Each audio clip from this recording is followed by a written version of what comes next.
You have to get ready. Yes. آماده‌بانی بررس. Yes, exactly. Waiting. بررس جنابی سەرۆک وەزیرانی عێراق، بەڕێز جەنابی سەرۆکی دەستهەڵاتی دادوەری عێراق، بەیانیتان باش. بەخێرهاتنتان دەکەم. سوپاسی برای بەڕێزم دکتۆر بەرهەم ساڵح و سەرۆکایەتی زانکۆی ئەمریکا لە عێراق سلەیمانی دەکەم بۆ درێژەدان بە بەستنی دیداری ساڵانەی سلەیمانی. لە یادی تاوانی کیمیابارانی حەلەبجەدا سەری ڕێز لە بەردەمگیانی پاکی شەهیدانی هەڵەبجەدا دەنوێنین. هەمومان قەرزداری قوربانیانی خەڵکی هەڵەبجەین. ساڵانێک بوو کارێکی زۆرمان کرد بۆ کردنی هەڵەبجە بە پارێزگا، بۆ ئەوەی قەرەبوو بکرێتەوە و خزمەتی خەڵکەکەی بکرێت.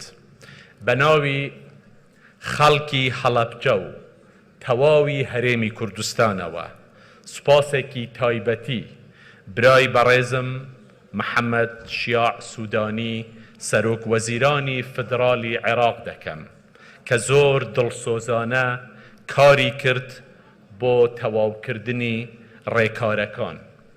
هەروەها سوپاسی هەموو ئەوانەی پێشتریش لە هەرێمی کوردستان و عێراق دەکەم کە کاریان کردووە بۆ ئەوەی هەڵەبجە ببێتە پارێزگای 19هەمی عێراق. داوا لە حکوومەتی فدرال دەکەم بودجەیەکی تایبەتی تەرخان بکەن بۆ ئاوادانکردنەوەی هەڵەبجە و قەرەبووکردنەوەی کەسوکاری قوربانیان و برینداران. هەوڵەکانی حکوومەتی فدرالی و بەڕێز سەرۆک وەزیرانی عێراق بۆ بایاخدان بە هەڵەبجە و قەرەبووکردنەوەی زیان لێکەوتوانی هەنگاوێکی دەستوری و پاڵپشتکراوە بە بڕیارەکانی دادگا بەرامبەر بە تاوانی ڕژێمی پێشووی عێراق. ئەوە کارێکی تەواو دەستوری و یاساییە کە بۆ خەڵکی هەڵەبجە بکرێت. بەڕێزان، ئامادەبوانی بەڕێز، ئێمە لە هەرێمی کوردستان بە تەواوی پشتیوانی لە حکوومەت و هەنگاوەکانی بەڕێز سەرۆک وەزیرانی فدرالی عێراق دەکەین. لەو کاتەیەوە کە دەستی بەکار کردووە لەسەر بنەمای ڕێککەوتنی هاوپەیمانی بەڕێوەبردننی دەوڵەت بۆ پێکهێنانی حکوومەت وەک نەقشە ڕێگایەک هەوڵی داوە دۆخی ئارامی سیاسی لە عێراق دروست بکات. هەروەها بایەخی بە هەموو ناوچە و پێکهاتەکانی عێراق داوە و ڕێککەوتن و هیوادارین ئەو ڕێککەوتن و یاسایانەش جێبەجێ بکات. ئەو ڕێککەوتنەی لە چوارچێوەی پرۆژەی یاسای بودجەدا کرا بۆ هەموو عێراق و بە هەرێمی کوردستانیشەوە کارێکی زۆر باش و جێگەی دەستخۆشیە بۆ حکوومەتی فدرالی عێراق و حکوومەتی هەرێمی کوردستان. چاوەڕێین ئەو ئاراستەیە بەردەوام بێت و یاسای نەوت و غازیش بە هەمان گیانی هاوکاری هەردوولا دەربچێت. ئامادەبوانی بەڕێز 20 ساڵ بەسەر پرۆسەی ئازادی عێراق تێپەڕی و ئەم دیدارە دەرفەتێکی باشە بۆ هەڵسەنگاندنێکی گرنگ کە سوودی هەبێ بۆ داهاتوو. بەڵام زۆر گرنگە هەڵسەنگاندن دوور بێت لە تۆمەتبارکردنی یەکتر لەسەر شکستەکان، چونکە ئەمە شێوازێکی بەسوود نییە و هەمومان لە شکستەکاندا بەشدارین. هەمووشمان پێکەوە لە سەرکەوتنەکاندا بەشدارین. زۆر بن ئەو سەرکەوتن و شکستانە یاخۆت کەم بن. 20 ساڵی ڕابردوو وێڕای هەموو کەم و کوڕیەکان جیاواز بوو لە سەردەمی دیکتاتۆری. لایەنی کەم خەڵکی عێراق ئازادی بەکارهێنا بۆ نیشاننانەوەی زیندویەتی خۆی لە ناوچەکە. قۆناغی ئۆپۆزیسیۆنی عێراقی هەر لە کۆنگرەی لەندەن و سەلاحەددینەوە تاک و دامەزراندنی ئەنجومەنی حوکم و نووسینەوەی دەستوور سەرکەوتوو بوو. بەڵام دوای ئەوە لادان و هەوڵەکان وردە وردە دەستیان پێکرد و بوونە تەنگەژەی گەورە. ئەوەش بەهۆی نەمانی گفتوگۆی بنیادنەری لایەنەکان و جێبەجێ نەکردنی دەستووری عێراقی. ئامانجی عێراقیەکان لە دروستکردنی عێراقێکی دیموکراتی، فرەیی، مەدەنی و سەقامگیر تووشی شکستێکی گەورە بوو. لەبەر ئەوە بەشداری خەڵک لە پرۆسەی دیموکراسیدا زۆر کەم بووەوە. ئەمەش کاریگەریەکی زۆر مەترسیداری هەیە بۆ سەر داهاتووی پرۆسەی دیموکراسی، بە تایبەتی کە عێراق لە ڕابردوودا ملیۆنان کەس و ملیاردها دۆلاری بەهۆی دیکتاتۆرەوە لە دەستدا و دەیان ساڵی تەمەنی نەوەکانی خستە ناو تند و توژی و جەنگەوە. کۆمەڵگەی مەدەنی و مافە مەدەنیەکانی خەڵک و ژنان بە تایبەتی زیانێکی گەورەیان لێدرا. ئەمە جارێکی دیکە ڕێگریەکی گەورەی دروست کرد لە بەردەم پێشکەوتنی کۆمەڵایەتی و ژیانێکی سەردەمیانە لە عێراق. ئەمە زیانێکی زۆری بە توانای دەستپێشخەری و داهێنانی عێراقیەکان کرد. دڵنیاتان دەکەمەوە ئەگەر مافە مەدەنیەکان بە شێوەیەکی چاوەڕوانکراو وەک ئەوەی لە دەستووردا هەیە بۆ خەڵکی عێراق دەستەبەر کرابە، ئێستا کۆمەلگایەکی زۆر داهێنەرمان دەبوو، کۆمەلگایەکی کامەرانمان لە عێراق دەبینی. زۆربوونی ناوەندی بڕیار، بەکارهێنانی چەکی دەوڵەت لە ناکۆکی سیاسی ناوخۆ، شکاندنی باوەری پێکهاتەکانی عێراق لە یەکسانی و بەشداری و هاوبەشی لە بڕیار و بەڕێوەبردنی وڵاتدا زیانێکی یەکجار زۆری بە پرۆسەی سیاسی و دامەزراوەکانی عێراق گەیاندووە. ئەوانەی دەستوریان نووسیوە سەر بە باوەڕ و نەتەوە و پێکهاتە جیاوازەکانی عێراق بوون. تەواوی داوای هەمووان لە دەستووردا نەنووسراوە و نەچەسپێنراوە، بەڵام هەموویان لەو باوەڕەدا بوون دەستورێکی باشیان نووسیوە کە دەتوانێت عێراق بکات بە وڵاتێکی هەمووان و بیکاتە عێراقێکی فدرالی و دیموکراسی و پێشکەوتوو. بەداخەوە دەستور جێبەجێ نەکرا. ساڵی 2017 لە هەرێمی کوردستان لیژنەیەکی پسپۆر 57 مادەی دەستوری پەیوەست بە سیستەمی فدرالی و مافەکانی هەرێمی کوردستانی دەست نیشان کرد کە هەتا ئێستاش جێبەجێ نەکراون.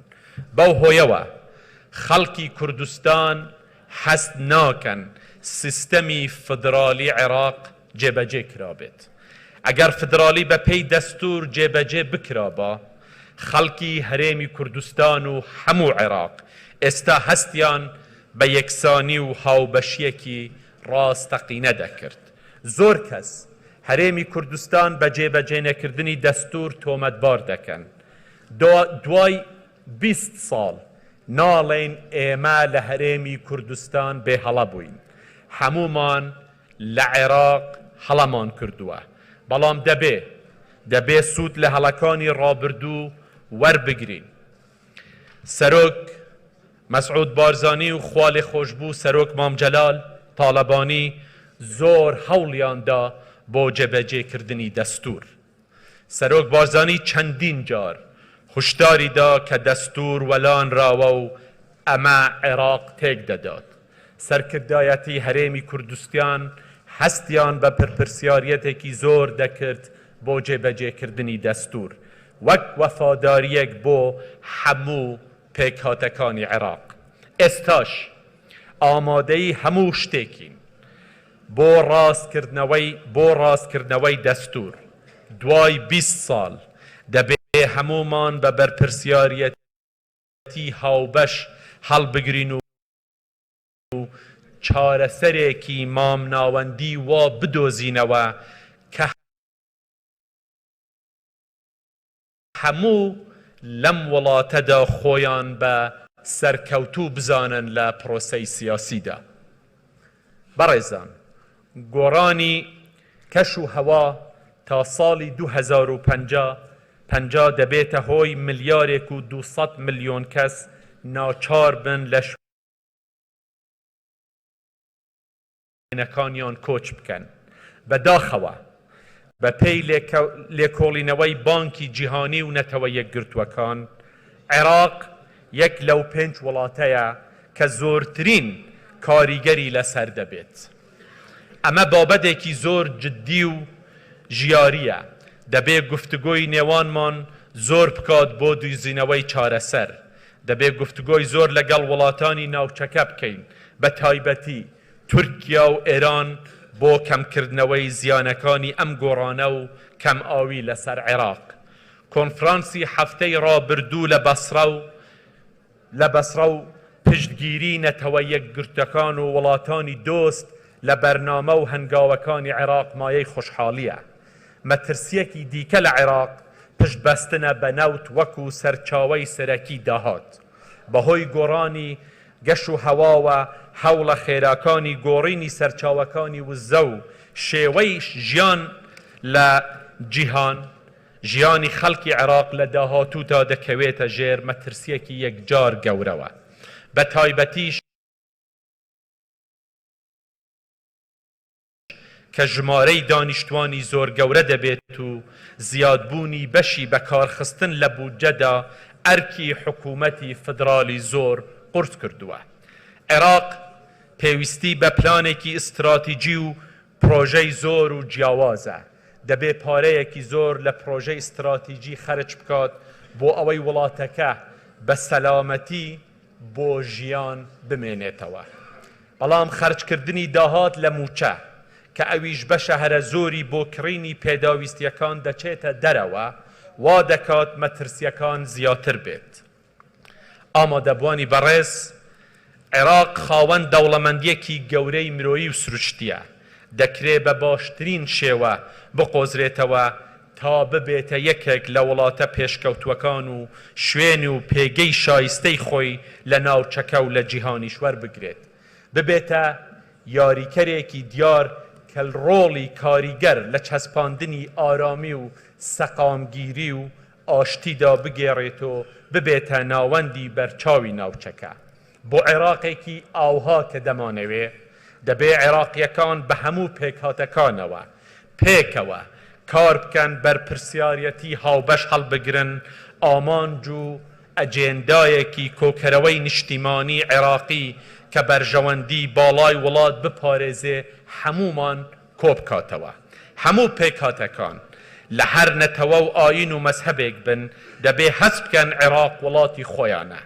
دەبێ هەمومان پێکەوە کار بکەین بۆ ئەوەی لە عێراق ئەجێندای عێراق سەرکەوێت.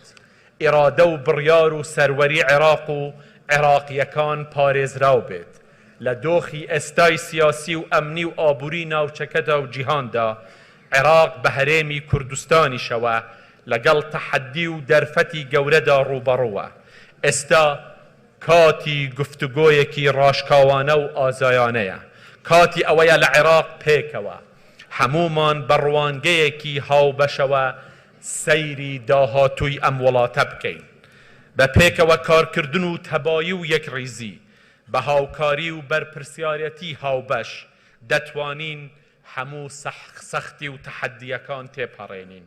دەرفەتەکانیش بۆ ئێستا و بنیادنانی داهاتوویەکی باشتر وڵاتێکی بەهێز و پێشکەوتوو بقۆزینەوە. لە هەرێمی کوردستانیش دەبێ بە گیانی یەکڕیزی و تەبایی و پێکەوەیی کێشە و ناکۆکیەکان چارەسەر بکەین. لەم بارەیەوە هەوڵ و هەنگاوەکانی لایەنە سیاسیەکان بۆ نەهێشتنی تەگەرەکانی بەردەم هەڵبژاردن دڵخۆشکەرن. ئێمە لە سەرۆکایەتی هەرێمی کوردستان لە کار و هەوڵەکانمان بەردەوام دەبین بۆ تێپەڕاندنی کێشە و ناکۆکیەکان. پێکەوە کار دەکەین بۆ ئەوەی وادەی هەڵبژاردن دیاری بکەین و پرۆسەکە لە کاتی خۆیدا بەڕێوە بچێت. جارێکی تر لە سلێمانیەوە بە خێرهاتنی هەموو لایەکتان دەکەم و زۆر سپاس.